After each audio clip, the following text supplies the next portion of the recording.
বেলি লহিয়া সন্ধিয়া নামি আহিছে। পথাৰৰ মাজত পকীপথ নিৰলে পৰি আছে। নিৰ্জন ঠাই, পথৰ দাঁতিত গছ-গছনি, মানুহৰ ঘৰ একোৱেই নাই। ইমূৰ সিমূৰৰ মাজপথৰ দাঁতিত এহাল যুৱক যুৱতী। বাইকখন ৰখাই দুয়ো লগালগিকৈ থিয় হৈ কিবা কৰি আছে। দুয়োৰে মুখ দুখন ওচৰৰ পৰা ওচৰ চাপি গৈ আছে। কিছু দূৰৰ পৰা লক্ষ্য কৰি যুৱক দুজনে বাইকৰ স্পীড বঢ়াই দিলে।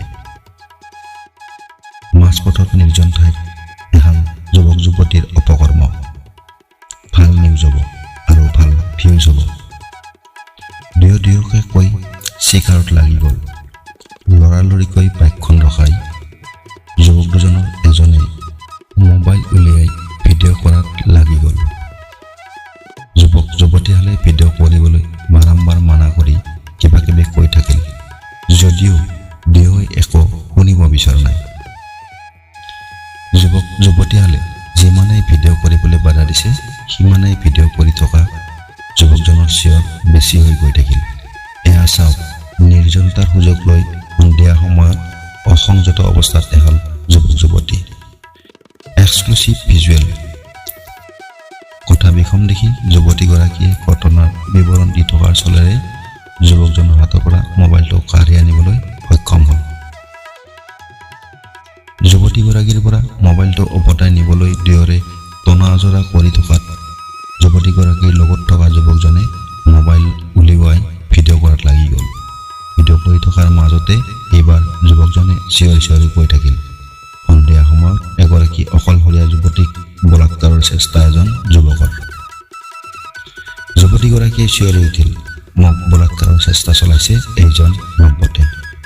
মোবাইলটো নিয়াৰ চেষ্টা এৰি দি ভিডিঅ' কৰি থকা যুৱকজনৰ ভৰিত খামুচি ধৰি ক'লে, প্লিজ ভিডিঅ'টো ডিলিট কৰক, ভাইৰেল হ'লে মই ছুইচাইড কৰিব লাগিব। এইবুলি কৈ ফেকুৰি ফেকুৰি কান্দি উঠিল এই ভিডিঅ' কৰি থকা যুৱকজন। ভিজা মেকুৰী হোৱা তাৰ অৱস্থা দেখি দুয়োকে ক'লে, হাতত এটা এণ্ড্ৰইড মোবাইল থাকিলেই সাংবাদিক হৈ বাজ বিচাৰ নকৰাকৈ যাৰে তাৰে ভিডিঅ' কৰি প্ৰচাৰ কৰাৰ অধিকাৰ কোনে দিছে আপোনালোকক? এটা কাণতলীয়া স্বৰ সদায় পুনৰ ক'লে, ঐ সাংবাদিক ডাঙৰীয়া, এয়া মোৰ দাদা, টিউশ্যনৰ পৰা আহি আছোঁ। বাইক চলাই আহোঁতে দাদাৰ চকুত এটা পোক পৰিছে, এইটোৱে মই উলিয়াই দি আছিলোঁ। এইটো ভিডিঅ'কে নিউজ বনাই TRP ল'ব বিচাৰিছিল বুলি কৈ আন এটা স্বৰ সোধালে যুৱকজনক। ধন্যবাদ। প্ৰিয় দৰ্শক, ভিডিঅ'টো কেনে লাগিল প্লিজ এবাৰ কমেণ্ট বক্সত জনাব। এই গল্পটোৰ নাম আছিল পোক। সাংবাদিক M. মহিবুৰ ৰহমান ৰচিত পোক নামৰ গ্ৰন্থখনৰ পৰা লোৱা হৈছে।